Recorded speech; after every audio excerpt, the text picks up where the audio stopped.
ছিল 26শে অক্টোবর 2025 সাল, যখন মেট্রো রেলের বেয়ারিং পেট পড়ে এক সাধারণ পথচারীর মৃত্যু হয়। আমি বলতে চাচ্ছি এটা, যেখানে কোটি কোটি টাকার উন্নয়ন সংক্রান্ত একটা জিনিস হচ্ছে মেট্রো রেল, সেখানে কিভাবে মানুষ এতটা সহায় সম্বলহীন একটা মানুষ পথচারী হিসেবে হাঁটার সময় মৃত্যুবরণ করে, সাধারণত তাদের পরিদর্শনের ক্ষমতার অভাবে। কেন সেটা হয়? কোনো দায়িত্বপ্রাপ্ত লোক যদি তা না করে, তাহলে তাদের দায়িত্ব দেওয়াটার কি দরকার? যারা দায়িত্ব পালন না করতে পারে, ইনকাম ট্যাক্সে যদি বাংলাদেশে উন্নয়ন সংক্রান্ত কোনো কাজ হয়, সেই উন্নয়নের কাজ হওয়ার পর সেই কাজগুলো নিয়ে যারা বেখেয়ালি অবস্থায় থাকে, যারা অসচেতন থাকে, তাদের বিরুদ্ধে অবশ্যই অ্যাকশন নেওয়া দরকার।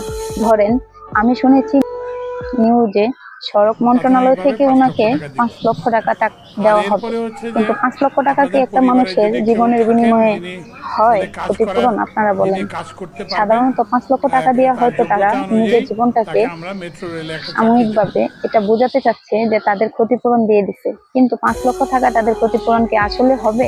কখনোই না। কারণ যে লোকটা চলে গেছে, তার কিন্তু পুরো পরিবারটাকে ভেঙে দিয়ে গেছে। দুটা বাচ্চা, যা দেখলে যাকে দেখলে আদৌ হ্যাঁ, মনে হয় সংসারে তো আমরা যে তো বাচ্চা সংসার কে দুটা কতটা চালাইবো? নিষ্পাপ, তারা কোনোদিন আমার বুঝতেই হাজবেন্ড ছাড়া তো পারবে না আমাদের যে তাদের তিনজনের বাবা কেউ আর নাই আসবে না। পৃথিবীতে।